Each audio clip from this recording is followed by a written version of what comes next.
আজ আমরা হেডগেওয়ারের জীবনচরিত পড়ব। পরম পূজনীয় ডক্টর হেডগেওয়ারজির কিছুটা বিস্তারিতভাবে লেখা জীবনচরিত প্রকাশিত হচ্ছে। তার মৃত্যুর কিছু দিনের মধ্যেই পাঠকদের সম্মুখে তার জীবনের কিছুটা উন্মোচনের জন্য একটি জীবনচরিত প্রকাশিত হয়েছিল।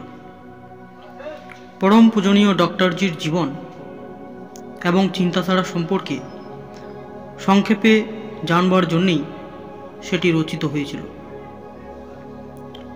সেই উদ্দেশ্য খানিকটা পূরণেও হচ্ছিল, কিন্তু ডাক্তারজিকে যারা জানতেন এবং তার প্রতি শ্রদ্ধা রাখতেন এমন অনেক বন্ধু সারা দেশে ছড়িয়ে আছে।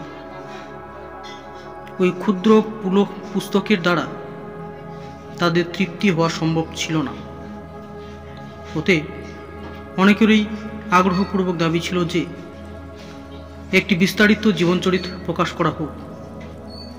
এই গ্রন্থটি তাদেরই আগ্রহের ফলশ্রুতি। আর আরও অনেক আছে, লেখাটা অনেক আছে, বেশি গিয়ে পড়ছি না কারণ সময় সংক্ষিপ্ত। ডক্টর হেডগেওয়ার স্মারক সমিতি কর্তৃক নিবেদন। পৃথিবীর সবথেকে বড় স্বেচ্ছাসেবী সংগঠন রাষ্ট্রীয় স্বয়ংসেবক সংঘ গত ৭৬ না, এটা ৯৯ হবে, কারণ আমরা যেহেতু এখন পড়ছি। ৭৬-৯৯ বছর ধরে হিন্দু সমাজকে একটি জাগরুক সমাজ হিসেবে প্রতিষ্ঠিত করতে চেষ্টা করে যাচ্ছে। আজ সংঘের শাখা প্রশাখা দেশের গ্রাম গ্রামান্তরে ছড়িয়ে পড়েছে। ভারতের বাইরেও কয়েকটি দেশে সংঘের কাজ চলছে। আমাদের প্রদেশেও সংঘের কাজ অনেক বেড়েছে শুভানুধ্যায়ীদের সংখ্যাও।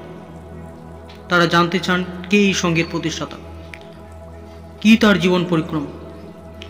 তাই আমরা সংঘ প্রতিষ্ঠাতার ডক্টর কেশব বলিরাম হেডগেওয়ারের জীবনচরিত প্রকাশনী উদ্যোগী হয়েছি। মূল গ্রন্থ রচয়িতা হলেন শ্রী নারায়ণ হরি পালকর। হিন্দি অনুবাদ করেছেন পণ্ডিত দীনদয়াল উপাধ্যায়। বাংলা অনুবাদ করেছেন বন্ধুবর শ্রী জিতেন্দ্রনাথ বন্দ্যোপাধ্যায়। তিনি দীর্ঘকালের সংঘ কার্যকর্তা, তাকে আমাদের কৃতজ্ঞতা জানাই। চলে আসি সূচিপত্রে। সূচিপত্রে দেখতে পাচ্ছি শৈশব, বন্দে মাতরম, যত্তমাল্যের বিদ্যাগৃহে, এরকম করে তিনি যেখানে যেখানে গিয়েছেন অনেক কিছু করেছেন এবং সংঘের প্রতিষ্ঠাতা করেছেন। কি ভেবেছেন, কি ভাবেননি, সব কিছু নিয়ে পর্যালোচনা করব আজকে। দেখতে পাচ্ছেন মোটামুটি 32টা কি বলবো, যেখানে পয়েন্ট আছে, আর 405 পৃষ্ঠার বইটা। তো ঠিক আছে, তো চলুন শৈশব থেকে শুরু করি।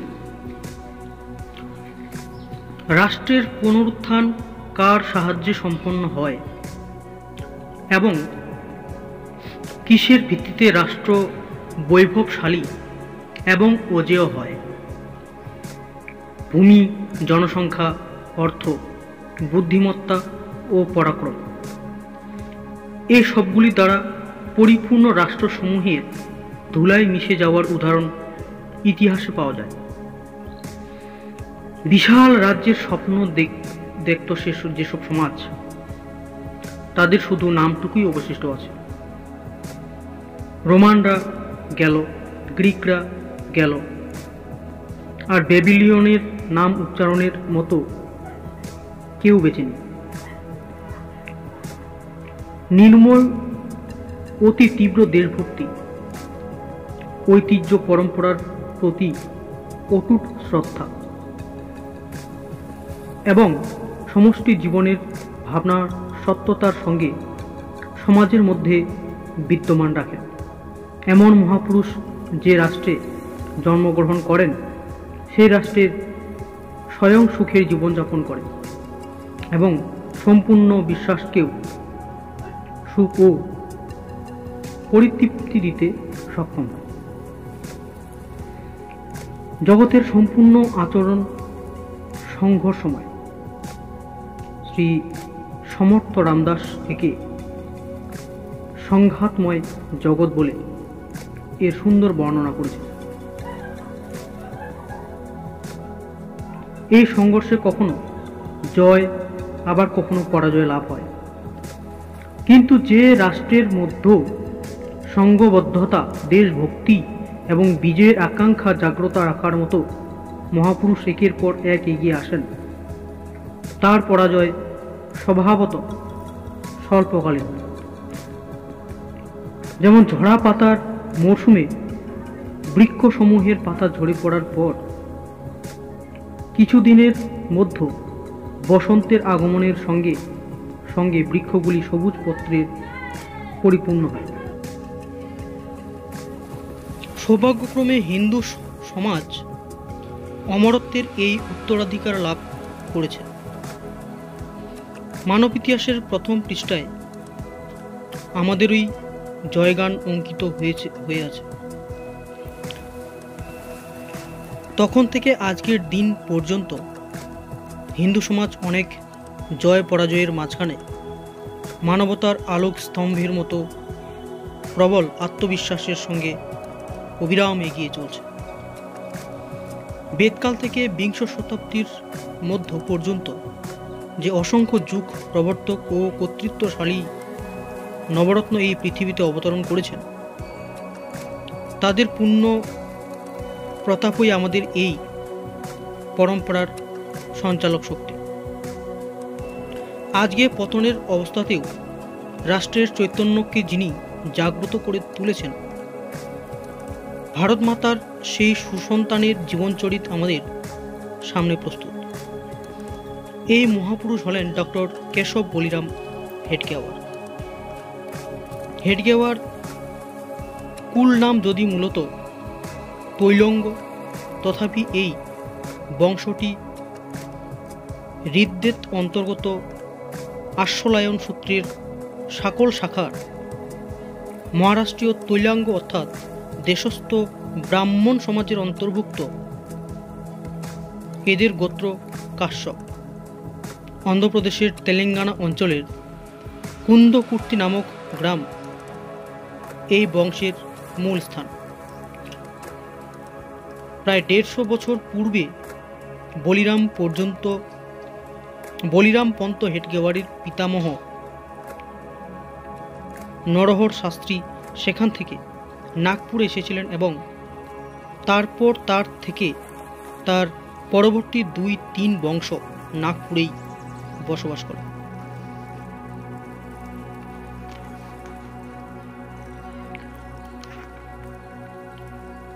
কন্দকুর্তি গ্রাম মহারাষ্ট্র ও অন্ধ্রের সীমান্তে ইন্দুর অর্থাৎ নিজামাবাদ জেলার বোধন তালুকে অবস্থিত। 2000 জনসংখ্যার এই গ্রামের নিকটেই গোদাবরী,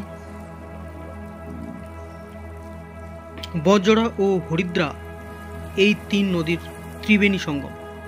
পুরাণে তীর্থরাজ বনজরা সঙ্গমের উল্লেখ পাওয়া যায়। 3টি নদীর মতোই এখানে মারাঠি, তেলুগু ও কানাড়ি এই 3 ভাষাও সঙ্গম হয়েছে। যদি এই 3 ভাষাই সহোদর ভগিনীদের মতো অত্যন্ত প্রেমপূর্বক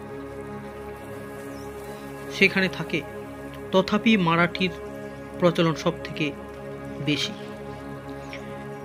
একসময় এই তীর্থস্থানে অনেক বিদ্বান বর্ধিষ্ণু ব্রাহ্মণ পরিবার বাস করতেন। হেডগেওয়ার পরিবার তাদের মধ্যে অগ্রগণ্য ছিল। বেদসমূহের অধ্যয়ন ও অধ্যাপনায় ছিল তাদের কুল পরম্পরা। এছাড়া অগ্নিহোত্রের দীক্ষাও গ্রহণ করেছিলেন এই পরিবার। একথাও জানা যায় যে জগৎগুরু শঙ্করাচার্য যখনই এই অঞ্চলে ভ্রমণ করতে আসতেন, তখনই হেডগেওয়ার কুলের বিদ্বানদের এই অঞ্চলে ধর্ম রক্ষার্থে নিজের প্রতিনিধি নিযুক্ত করতেন। এই সংক্রান্ত মানপত্র আজও এই ইন্দুরে তাদের বংশধরদের নিকট বিদ্যমান আছে। কুন্দকুর্তি গ্রামে শ্রীধর মহারাজ নামে এক সন্ত ছিল, অর্থাৎ সাধু। তার এবং অন্য অনেকের কুলগুরু পথ হেডগেওয়াররা অলঙ্কৃত করেছিলেন। হেডগে কুলগুরু পূর্বপর যেন সূর্যবংশ বৈশিষ্ট্যকর, এই প্রকার বর্ণনা তাদের সম্পর্কে পাওয়া যায়। বিদ্যার নৈপুণ্যের সঙ্গে সঙ্গে শারীরিক দৃঢ়তাও বংশ পরম্পরায় এই কুলের বৈশিষ্ট্য ছিল। গ্রামের বিভিন্ন পরিবারের বংশানুক্রমিক গুণ দোষের বিশেষত্বের উল্লেখ করা হয়ে থাকে। কেউ কৃপণ হয়, কেউ অমিত বেয়ী, কেউ ক্রোধী, আবার কেউ একেবারে সরল প্রকৃতির হয়। হেডগেওয়ার বংশ সম্বন্ধেও এইরকম জনশ্রুতি কুন্দকুর্তি গ্রামে প্রচলিত ছিল। বংশের সকলেই বেশ ভজন রসিক ছিলেন, দৈহিক গঠনের বেশ শক্তপোক্ত ও বলবান ছিলেন। কথিত আছে, একবার আকস্মিক বর্ষণে উঠানে রাখা জোয়ারের দানাগুলি ভিজে যাচ্ছিল। সেগুলির ওজন প্রায় 4-5 মণ ছিল, কিন্তু হেডগেওয়ার বংশের এক দম্পতি অতি সহজেই সেই ভারী বোঝা তুলে ঘরের ভিতর রেখেছিলেন। গোদাবরীর তীরে কুন্তি খেলার শখ ছিল এই বংশের পূর্বপুরুষের। তাদের মধ্যে কয়েকজন এমনই বলবান ছিল যে বাড়ির মধ্যে কাঠের থামের নিচে পাথরের ভারী ভিত তার সহজেই তুলতে পারতেন। 150 থেকে 250 বছর পূর্বে অনেক ব্রাহ্মণ পরিবার তাদের ভিটে ছেড়ে তেলেঙ্গানা থেকে বাইরে চলে গেল। মঙ্গল শাসকদের অধীনে হিন্দুদের প্রতি যে উপেক্ষা, প্রবঞ্চনা ও দারিদ্র নেমে এসেছিল, সেটাই ছিল তাদের জন্মভিটে ত্যাগ করে চলে যাবার কারণ। নাগপুরের ভোসলেরা নিজের পরাক্রম দ্বারা রাজ্য প্রতিষ্ঠা করে তার শ্রীবৃদ্ধি করেছিলেন।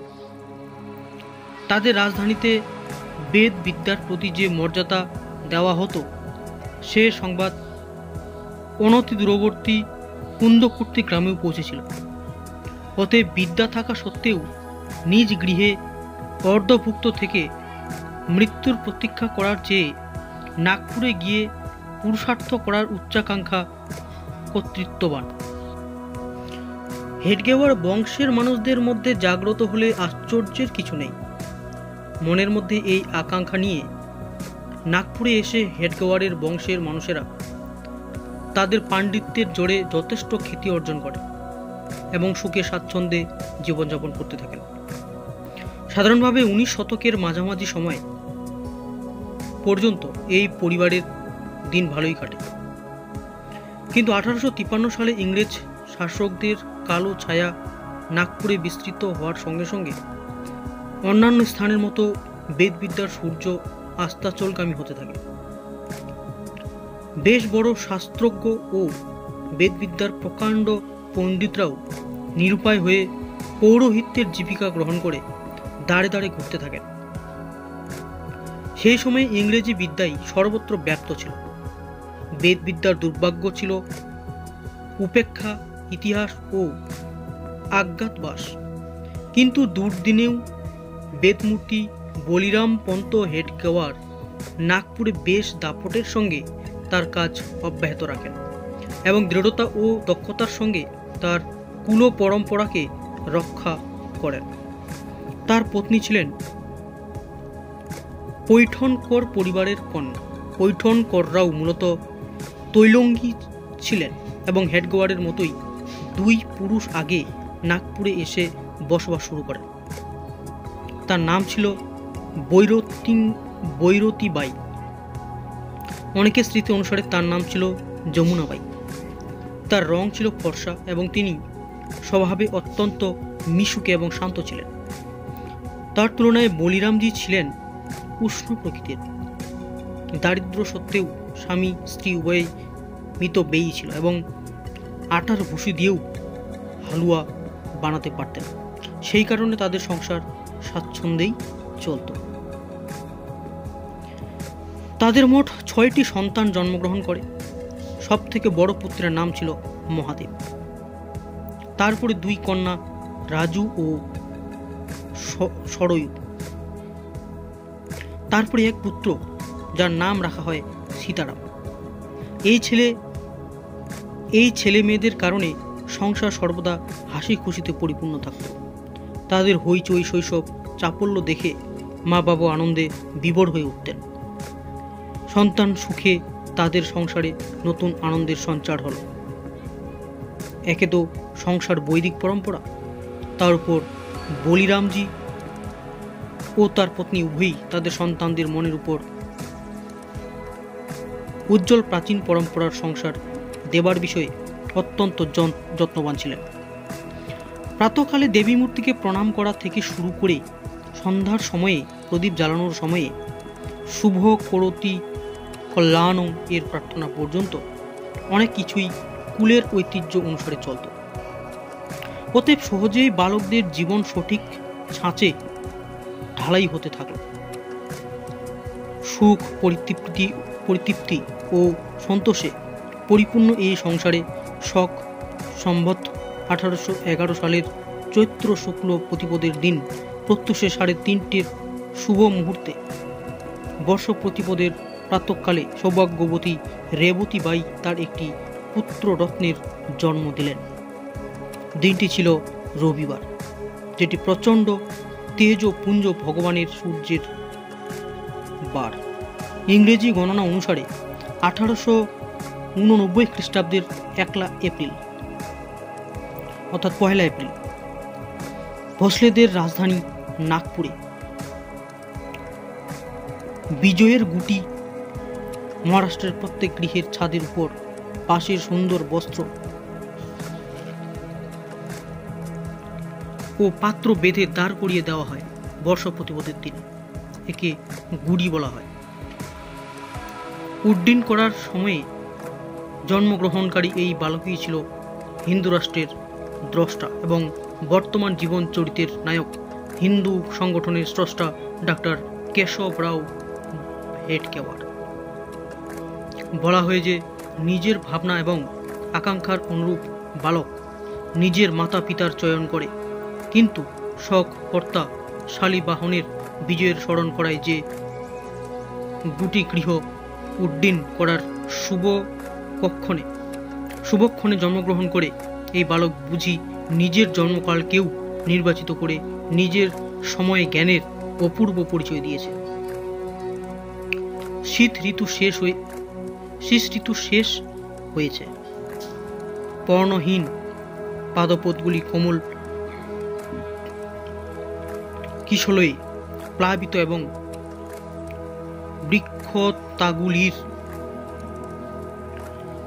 বৃক্ষলতাগুলির সুভাষিত ও মোহময় পুষ্প শৃঙ্গারে শুভোভিত হয়ে ঋতুরাজ বসন্তের প্রবেশ ঘটেছিল। রাত্রির অন্ধকারকে দূরে সরিয়ে দিয়ে 10 দিকে আশার অরুণিমা ছড়িয়ে উষা আর মোরা ভেঙে উঠে বসেছিল।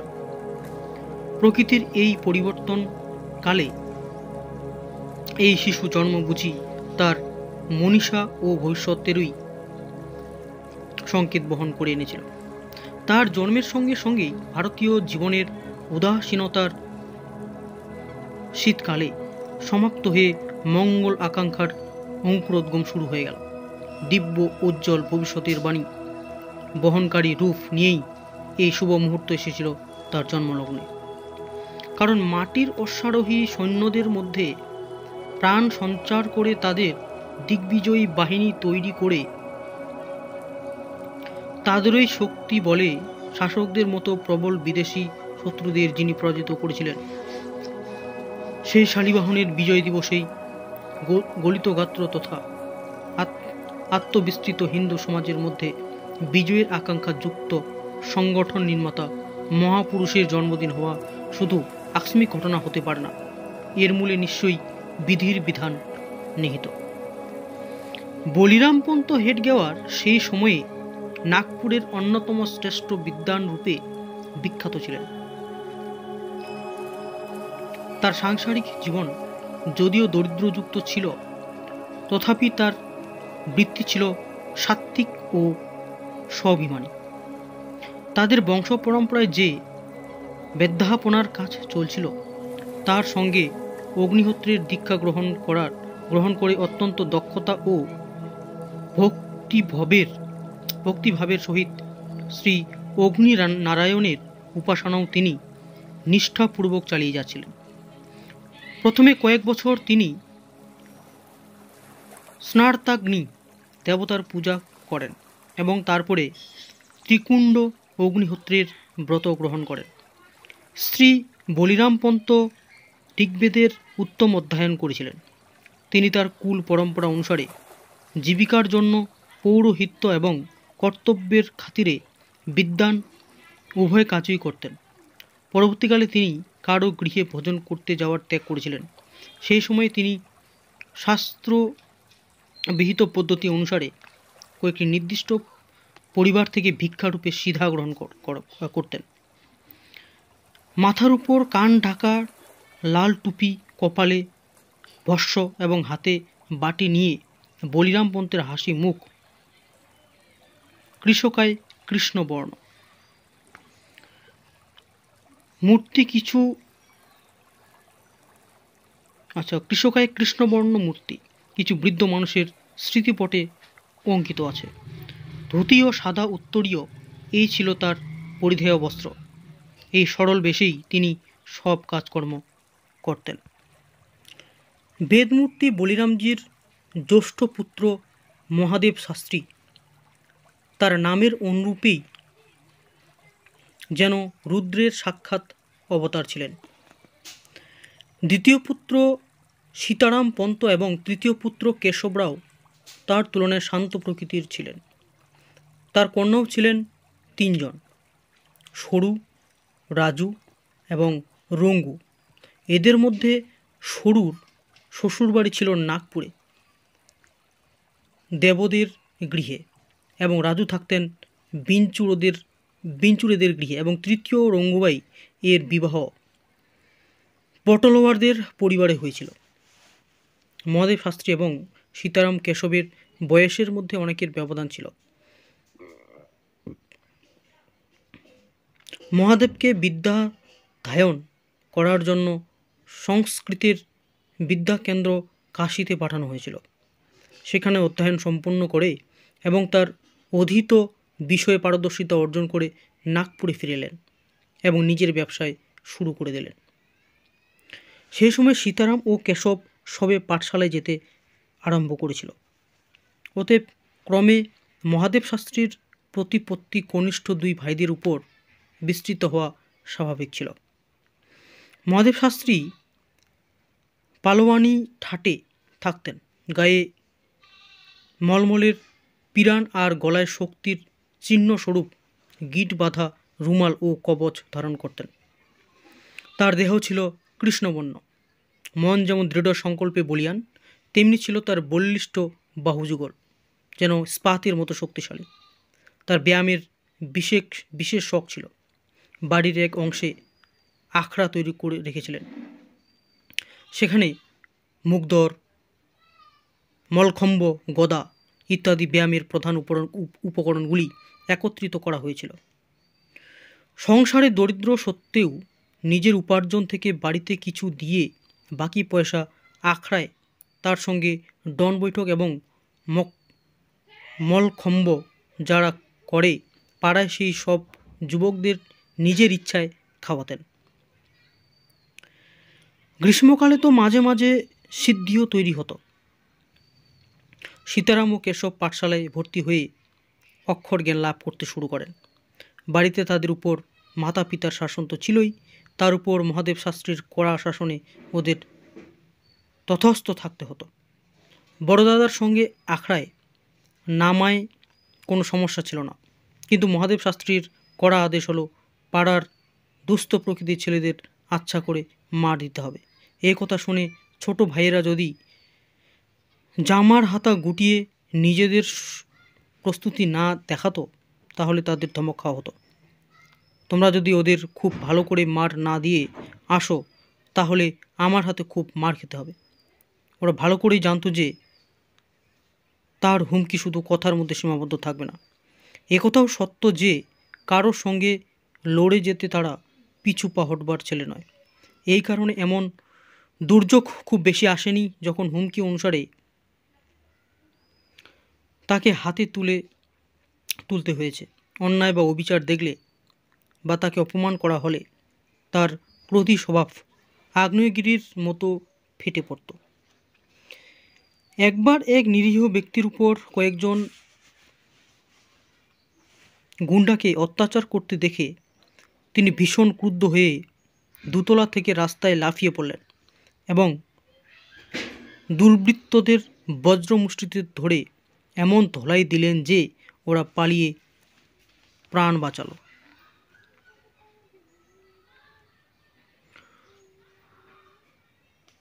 তৈলঙ্গী ব্রাহ্মণদের জ্ঞানকোষ রচনাকারীরা বর্ণনা করেছেন যে স্বভাবে ওরা ভীষণ ক্রোধী, একথা হেড গাওয়ার্ডদের দিকে দেখলে সত্য বলে প্রতীত হয়।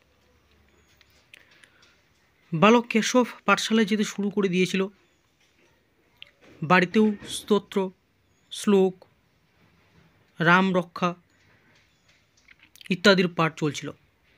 পড়াশোনার পরে সাহসী বন্ধুদের সঙ্গে বল ইত্যাদি নিয়ে খেলা, নানা প্রতিযোগিতায় সে খুবই উৎসাহের সঙ্গে অংশগ্রহণ করত। যদিও একথা সত্য যে বিদর্ভ ও মধ্যপ্রান্তে সেই সময়ে সাধারণভাবে যে আর্থিক সমৃদ্ধি এসেছিল সে তুলনায় হেডগেওয়ারদের জীবন দরিদ্রপূর্ণই ছিল। তথাপি তাদের খাওয়া পড়ার কোনো অভাব ছিল না। সেই সময়ে সস্তার জিনিসপত্র পাওয়া যেত, সেই কারণে গরিবদের জীবনযাপন সহজ ছিল। 1 টাকায় সোয়া মনের চেয়ে কিছু বেশি জোয়ার পাওয়া যেত। 12 থেকে 15 সের দুধ এবং ঘি 12 আনায় 1 সের পাওয়া যেত। সেটা ছিল প্রাচুর্যের যুগ। বালকেরা 5-7 বছর বয়স থেকেই ধুতি পরতে আরম্ভ করে দিত। একটি ধুতি 12 আনায় পাওয়া যেত, আর যদি একটু মি সুতোর ধুতি হয় তাহলে 2.5 টাকায় 1 জোড়া পাওয়া যেত। সস্তার যুগের সাথে সাথে সাধারণ মানুষেরা ছিলেন ধার্মিক প্রকৃতির এবং সমৃদ্ধির কারণে তারা দক্ষিণাও দিতেন মুক্ত হস্তে।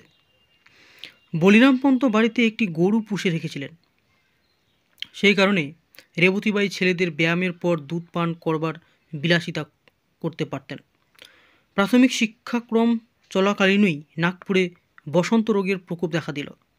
8-9 বছর বয়স্ক কেশবের সমস্ত শরীরে বসন্ত ছেয়ে গেল। মাতা পিতার পরিচর্যা ও প্রচেষ্টায় কেশবের প্রাণ বাঁচলেও তার মুখে বসন্ত তার চিহ্ন রেখে গেল। এরপরেই কেশবের যজ্ঞোপবীতে সংস্কার সম্পন্ন হলো। এখন থেকে সন্ধ্যা পূজা, রুদ্রপাঠ ইত্যাদি ব্রহ্মকর্ম তাকে নিত্য নিয়ম অনুসারে শেখানো হলো। বলিরামজির গৃহে পুরোহিতদের বিপুল যাতায়াত ছিল। তারা যখন বেদ পাঠে কেশবের স্বচ্ছ ও শুদ্ধ উচ্চারণের প্রশংসা করতেন তখন মাতা পিতার বুক গর্বে ফুলে উঠত। ক্রমে কেশবের হাত চাকা নিয়ে বন্ধুদের সঙ্গে সকলে মাইল দৌড় শুরু করল। বুড়ো দাদার সংস্পর্শে মলখম্বের বেশ কিছু ব্যায়ামও শিখে ফেলল। কেশবের প্রাথমিক শিক্ষা পূর্ণ হবার পূর্বেই সীতারামকে ইংরেজি বিদ্যালয়ে না পাঠিয়ে নাগপুরের শ্রী রুক্মিণী মন্দিরে অবস্থিত বেদশালায় ভর্তি করে দেওয়া হলো। ওই বেদশালা প্রসিদ্ধ ঘনপাঠী বিদ্বান শ্রী নানাজির বজে নেতৃত্বে চলছিল। কুল পরম্পরা অনুযায়ী কেশবেও প্রাথমিক শিক্ষার পরে সেই বেশালাতেই যাওয়ার কথা, কিন্তু তার রুচি সেদিকে বিশেষ ছিল না। তার কথাবার্তায় বন্ধুদের কাছ থেকে শোনা বাইরের রাজনীতির কথাও এসে যেত এবং কেশরীর সংবাদপত্র সে খুব রুচি সহকারে পাঠ করত। কেশবের এই অভিরুচি মাতা পিতাও দৃষ্টি আকর্ষণ করেছিল। তারা তার বিষয়ে চিন্তা ভাবনা শুরু করেছিলেন। তারা ভেবেছিলেন যে অত্যন্ত একটি ছেলেকে নতুন শিক্ষা পদ্ধতি দেওয়া উচিত। সময়ের গতি বুঝতে পেরে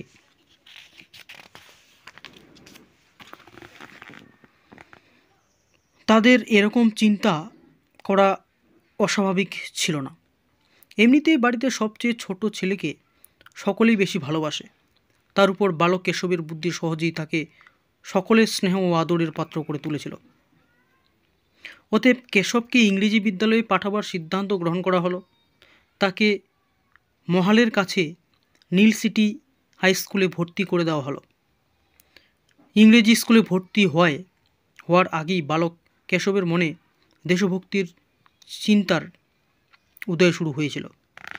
ক্লাসের ইতিহাসে ঘণ্টার সময়ে ছত্রপতি শিবাজির জীবনী পাঠ সে তন্ময় হয়ে শুনত এবং তার মধ্যে যে রোমাঞ্চকর অদ্ভুত ঘটনাগুলির উল্লেখ করা হতো সেগুলি সে নিজের মানস্পটে অঙ্কিত করে আমাদের এরকম পাঠ্যক্রম করতে হবে, এইরূপ প্রেরণা তার বালক হৃদয়ে মথিত করে তুলত। নাগপুরের সকালবেলায় তোফ, হাতি, ঘোড়া ও পালকি নিয়ে খুব জাঁকজমক সহকারে ভোসলদের যে যাত্রাসভা বেরুত তাতে মহারাজকে সরকার নামে উল্লেখ করা হতো। বিশাল রাজপ্রাসাদ, পুরাতন মাহলের সীমা পর্যন্ত বিস্তৃত কেল্লার প্রাচীরের বিরাট সিংহদ্বার ইত্যাদি কেশবের বালক মনে এই ধারণা দৃঢ় হয়ে গিয়েছিল যে নাগপুরে ভোসলদের রাজত্ব বিদ্যমান। কিন্তু সংবাদপত্র পাঠ করে বিদ্যালয়ের শিক্ষকদের মুখে শিবচরিত্রের অনুষঙ্গ থেকে শোনা চিন্তাধারা এবং ডক্টর খানখোজে শ্রী রামলাল বাজপেয়ী এবং তৎকালীন তরুণ বিপ্লবীদের গতির কথা জেনে একথা বুঝতে দেরি হলো না যে তার ধারণা ভুল ছিল। পরিস্থিতি অনেক সময়ে মানুষকে নতুন দৃষ্টি প্রদান করে, তবে সেই তাকে দেয় যার মধ্যে অন্তর্নিহিত বাণী শোনার মানসিক পাত্রতা আছে। এই দিক থেকে বিচার করলে বালক কেশবের মনে পরিস্থিতির ক্রিয়া প্রতিক্রিয়ার আঘাত সহ্য করার ক্ষমতা তার 9 বছর বয়সেই প্রত্যক্ষ করা যাচ্ছিল। 1897 সালে 22 জুন ইংল্যান্ডের মহারানী ভিক্টোরিয়া সিংহাসনে আরোহণের 60 বছর সম্পূর্ণ হয়েছিল। বিদেশি সরকার এই সুযোগটিকে পুনরায় একবার তাদের বিজয়ের ডঙ্কা বিজিতদের মনে বাজরার উপযুক্ত সময় বলে বিবেচনা করল। রাজ্য আরোহণের দিনে সরকারি আদেশ সম্পূর্ণ দেশের গ্রামে গ্রামে উৎসব অনুষ্ঠিত হলো। প্রত্যেক বিদ্যালয়ে রাজনিষ্ঠা প্রকাশের জন্য সমারোহের আয়োজন করা হলো। ঝান্ডা, পতাকা, মালা, ভেরি, ঢাক ইত্যাদি বাজনার আতর এবং অভিমান শূন্য বক্তৃতা ছাড়াও শিশুদের মিষ্টান্ন বিতরণের কর্মসূচি এই সমারোহের অন্তর্ভুক্ত হয়। ছোটদের মিষ্টান্নের প্রতি আকর্ষণ স্বাভাবিকভাবেই থাকে। সেসব সময়ে আমাদের সমাজের বয়স্ক লোকেরাও কোনো নীতির কারণে নয়, অভিমান শূন্যতার কারণেই কর্তা ভোজা ভারদের মতো ইংরেজ সম্রাজ্ঞানীর ভজনা করে। সেখানে তাদেরই গৃহের ছোট ছোট শিশুরা যদি এই সব সমারোহে তাদের হাতে তুলে দেওয়ার মিষ্টান্নের ঠোঙা নিয়ে আনন্দে নৃত্য করে তাহলে আশ্চর্যের কি আছে। কিন্তু এই সব ঠান্ডা মিঠাইয়ের উপরে অঙ্কিত গোলামির ছাপ যে কয়েকজন মাত্র বালকের দৃষ্টিগোচর হলো, তাদের মধ্যে কেশবও ছিল একজন। সেই মিষ্টির ঠোঙার বাড়িতে এনে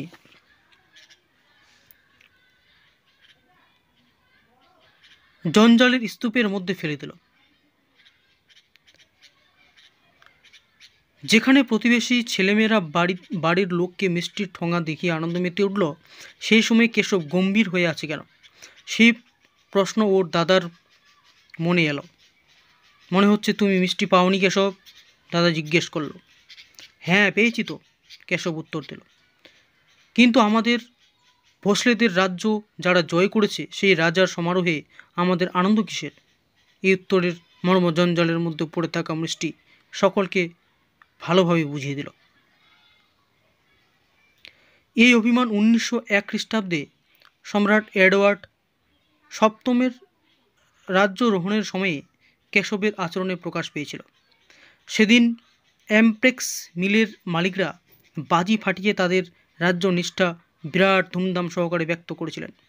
বাজি উৎসব দেখানোর জন্য যখন কেশবের বন্ধু বালকেরা ডাক দিল, তখন কেশব তাদের উত্তর দিল, বিদেশি রাজ্যারোহণ উৎসব পালন করা আমাদের পক্ষে লজ্জাকর বিষয়। আমি ওখানে যাচ্ছি না। বাবা কেশব বাহ। এই সময় কেশব ও তার বন্ধুদের বালক মনের উপর স্বরাজ্য প্রতিষ্ঠা ছত্রপতি শিবাজী মহারাজের জীবনের বিশেষ প্রভাব ছিল। নাগপুরের সীতাবর্ডির দুর্গের উপর সারা দিন ইউনিয়ন জ্যাক উঠতে দেখা যেত। সেটা দেখে এই বালকের মনে হলো, এটাকে সরিয়ে দিয়ে যদি ওখানে ভাগবা ধ্বজ তুলে দেওয়া হয় তাহলে দুর্গ জয় হয়ে যাবে। এই কল্পনা অনুসারে বালকেরা সিদ্ধান্ত গ্রহণ করলো যে সেখানে আমাদের পতাকা তুলতে হবে, কিন্তু দুর্গের সব সময়ে প্রহরা থাকত। অতএব ঘর থেকে দুর্গ পর্যন্ত সুড়ঙ্গ তৈরি করতে হবে বলে তারা সিদ্ধান্ত গ্রহণ করলো। ব্যাস, ঠিক পরের দিনেই বুঝে গুরুজির যে ঘরে ছাত্ররা পড়াশোনা করত সেই ঘরের মাঝে কোদাল আর গাইতি নিয়ে খোঁড়া আরম্ভ হয়ে গেল। গুরুজনদের দৃষ্টি বাঁচিয়ে ঘরের দরজা বন্ধ করে এই কাজ শুরু করলো। কিন্তু 2-3 দিন পরেই ছাত্রদের পাড়ার ঘরের দরজা কদিন থেকে বন্ধ দেখে গুরুজির মনে সন্দেহ হলো। কি ব্যাপার দেখার জন্য তিনি ভিতরে ঢুকলেন আর দেখলেন যে ঘরের মেঝেতে বেশ বড় গর্ত খোঁড়া হয়েছে। তার মাটির স্তূপ ঘরের এক কোণে উঁচু করে রাখা আছে। এবার তার হাতে প্রচণ্ড মার খেতে হবে আশঙ্কা করে কেশব ও তার বন্ধুরা ভয়ার্ত মুখে দাঁড়িয়েছিল। এসব কি বাজে কাজ করছো? বোঝে গুরু জিজ্ঞেস করলেন। বালকেরা সত্য কথা বলে দিল। শিক্ষক হিসেবে গুরুজি তাদের বোঝালেন যে এরকম কথা কাজের সময় নষ্ট করা ঠিক নয়। কিন্তু এই বালকদের খেলার মধ্যে যে বিরাট দেশভক্তি ভাবনা লুকিয়ে আছে তা দেখে মনে মনে তিনি খুবই পুলকিত বোধ করলেন। পরে বড় হয়ে কেশবরাও যখন উচ্চ শিক্ষা লাভের জন্য কলকাতা গেলেন, তখন শ্রী বোঝে বড় কৌতুকদের সহিত এই ঘটনার কথা অন্য লোককে সকলকে বলতেন। পরিস্থিতির এই জ্ঞান কেবল বয়স অথবা বিদ্যালয়ের শিক্ষার উপর অবলম্বন করে না। অন্যদের সামনে মাথা নত হবে না মা, এই উদ্ধৃত ঘোষণা বালক শিবাজির মুখ থেকে নিঃসৃত হয় এবং চিন্তা করে বিশ্বজগতের এই বাণী বালক রামদাস উচ্চারণ করে ওঠেন। শুধু তাই নয়, যোগবিদ্যার শক্তি বলে 1400 বছর জীবিত থেকেও তিনি অহংকার থেকে মুক্ত হতে পারেননি। এই যোগী চাঙ্গদেবকে উপদেশ দেবার জন্য ও অধিকার অল্প বয়স্ক জ্ঞানদেবের ছিল। কিন্তু এই জ্ঞানদেবই যখন লোকের চিন্তায় বিচলিত ও বিরক্ত হয়ে দরজা বন্ধ করে ক্রোধের চোটে বসে পড়ে, তখন রাগে ভরাগে কবান আসে। আপন ব্রহ্ম সর্বদেশী এই রূপ বেদান্ত বাক্য তার থেকে ছোট মুক্তাবাই এর মুখ থেকে শোনে। কোনো মানুষ স্বার্থের বাইরে কখনো যেতেই পারে না। কেউ আবার পরিস্থিতির দরুন বুঝতে শেখে। কিন্তু কিছু মানুষের উপলব্ধি তাদের পূর্বজন্মের পুণ্যের ফলে জন্মগতভাবেই এসে যায়। তারা সহজাত রূপেই জ্ঞান লব্ধ বলে প্রতীত হন।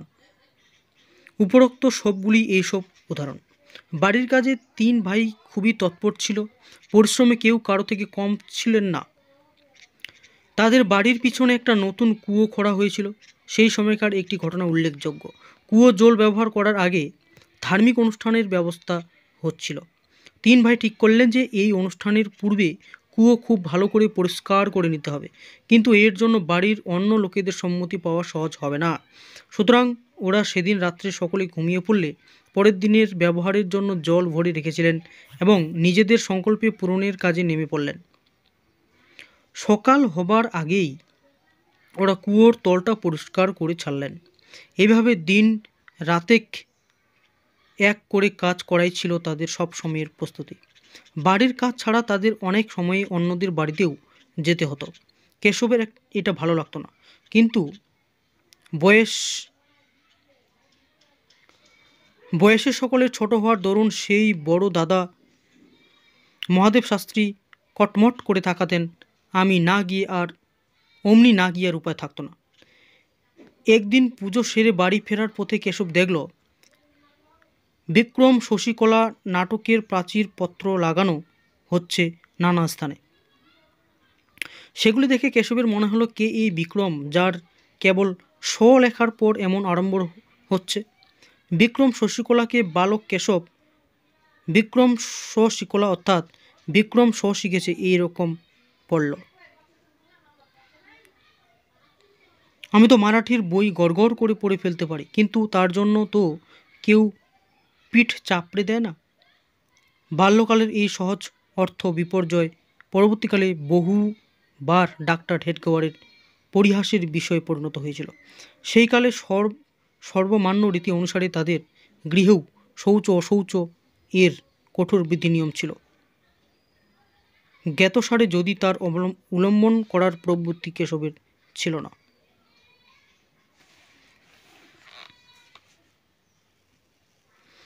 কিন্তু সে ব্যাপারে তার বিশেষ আস্থাও ছিল না। কখনো কখনো এই কড়াকড়ি দেখে তার হাসিও পেত। EGG মানে ডিম। এইভাবে কেশব ইংরেজি শব্দ মুখস্থ করতে বসলে বড় দাদার মেজাজ খুব গরম হয়ে যেত। কখনো কখনো রেগে মেগে তার বই হাত থেকে কেড়ে নিয়ে উঠোনে ছুঁড়ে ফেলে দিতেন।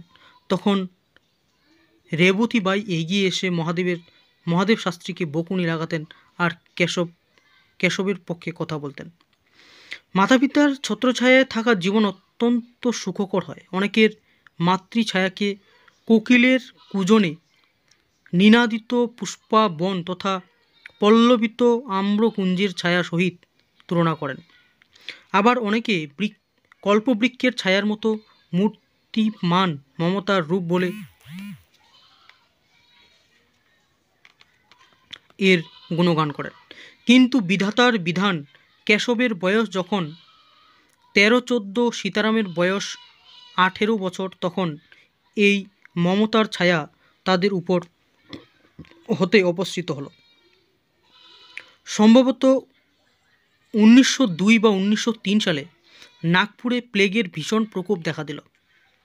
19 শতকের শেষ 4 বছর, বিংশ শতকের প্রথম দশক, এই 14 বছরে প্রায় ভারতে 1 কোটি মানুষ প্লেগ রোগে আক্রান্ত হয়ে মৃত্যুবরণ করে।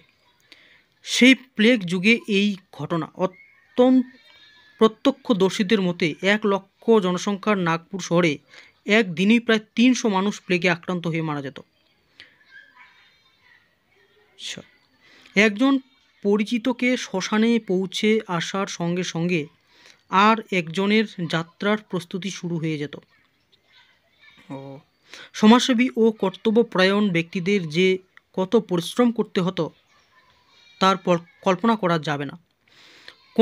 কোনো দিন 10, 12 অথবা 15 শ্মশানে বার দৌড়তে হতো। এই প্রকার কর্মরত ব্যক্তিরাও প্লেগ থেকে নিষ্কৃতি পাওয়া সহজ ছিল না। শহরে থাকা কঠিন, আবার শহরের বাইরে গিয়ে কুড়ে ঘুরে গিয়ে বাস করতে গেলে বাড়িতে চুরির ভয়, সে এক বিচিত্র দোটানার অবস্থা। এই সময়ে আজকের মতো কার্যকর ঔষধ ও চিকিৎসার ব্যবস্থা ছিল না। বিদেশিদের সরকার কিংকর্তব্য বিমূঢ় হয়ে মানুষের সাহায্য করবার পরিবর্তে তাদের কষ্ট আরও বাড়িয়ে তুলেছিল। এই বিষয়ে প্রসিদ্ধ বিপ্লবী ডক্টর খানখোজে লেখেন যে, কেউ সামান্য অসুস্থ হয়েছে খবর পেলেই তৎক্ষণাৎ সরকারি অধিকারীরা তাকে শহরের বাইরে নিয়ে গিয়ে দরমা দিয়ে তৈরি ঝুপড়িতে মারার জন্য ছেড়ে চলে আসত। অনেক সময়ে সরকারি ডাক্তারদেরও প্লেগের এত ভয় ছিল যে রোগীকে স্পর্শ না করে জোর করে প্লেগ ক্যাম্পে পাঠিয়ে দিত। যদি রোগী প্লেগে না মারা যেত তাহলে সরকারের অবহেলার দরুন অবশ্যই মারা পড়ত। কেশরী 7 আগস্ট 2003 এটি লিখেছেন খানখোজে। এই ভীষণ মহামারীর সময়ে বলিরামপন্ত হেডগেওয়ার এক বিষম অবস্থার মধ্যে দিনপাত করেছিল। তিনি নিজে গৃহে স্বচ্ছতার মধ্যে সব রকম উপায় গ্রহণ করেছিলেন, কিন্তু শহরের বাইরে গিয়ে ঝুপড়ি বানিয়ে সেখানে বাস করায় তার সায় ছিল না। অগ্নিহোত্রের দীক্ষা ও দরিদ্রের সম্ভবত তার এই রূপ সিদ্ধান্তের কারণ ছিল। হয়তো তার নিজ গৃহে পরিচ্ছন্নতার উপর ও সেই কারণে সংক্রমণ হতে রক্ষা লাভের বিষয়ে পূর্ণ আস্থা ছিল। সেই সময়েও ভোর 4টের সময় ঘুম থেকে উঠে ঠান্ডা জলে স্নান সেরে ডুমুর গাছের নিচে বসে বেলা 7:30 পর্যন্ত আহ্নিক করতেন। এই দৈনন্দিন কাজে তার নিয়মিত চলত। কিন্তু একদিন তার বাড়িতেও ইঁদুর মরতে লাগলো। এসব সেখান থেকে চলে যাওয়ার সিদ্ধান্ত গ্রহণ করতে হলো। ছেলে মেয়েদের নিয়ে তারা বটকস চৌকের নিকট তাদের জামাই স্ত্রী বিঞ্চুরের বাড়িতে চলে এলেন। এখানে আসার পরেও তিনি একদিন দেবপূজার জন্য নিজের বাড়িতে যেতেন এবং কারো অন্তিম যাত্রার সময় ডাক পড়লে কোনো ইতস্তত না করে কর্তব্য মনে করে অবশ্যই যেতেন। শুধু তাই নয়, একই দিনে কয়েকবার শ্মশান যাত্রা করতে হলেও প্রত্যেকবার ফিরে এসে ঠান্ডা জলে স্নান করতে হলেও তিনি তার সামাজিক কর্তব্য তথা আচার নিষ্ঠায়ও কখনো অবহেলা করেননি। অবশেষে আরেকদিন বলিরামজি প্লেগ শিকার হলেন। সেই সঙ্গে রেবতীবাই অসুস্থ হয়ে বললেন। শ্রী বিঞ্চুড়ে ও মহাদেব শাস্ত্রী কবিরাজের চিকিৎসা ও শুশ্রূষায় কোনো ঘাটতি হতে দেননি, কিন্তু সব শেষ চেষ্টাই ব্যর্থ হলো। মাঘ শুক্লপক্ষের চতুর্দশী তিথিতে শ্রী বিঞ্চুড়ের বাইয়ের কামরায় শ্রী বলিরাম পন্ত এবং রেবতী বাই ভিতরের কামরায় দুজনে কিছুক্ষণের ব্যবধানে প্রাণত্যাগ করলেন। একে অপরের বিয়োগ সহ্য করতে পারবেন না, তাই একই সময়ে তাদের প্রয়াণবোধে ঈশ্বরের অভিপ্রেত হয়েছিল। দুজনকেই একসঙ্গে একটা খাটেই শ্মশানে নিয়ে যাওয়া হলো এবং একই চিতায় তাদের দাহ সংস্কার করা হলো। সহচারিণী শব্দটিকে আক্ষরিক অর্থে সত্য প্রমাণ করে দেখালেন। মা বাবা দুজনেই চলে গেছেন, তারা শান্তি পেলেন, কিন্তু এই বালকের কি হবে? তাদের উপর যেন আকাশই ভেঙে পড়ল। আচ্ছা, এরপরে আসবো বন্দে মাতরম। আজকের এপিসোড এখানেই।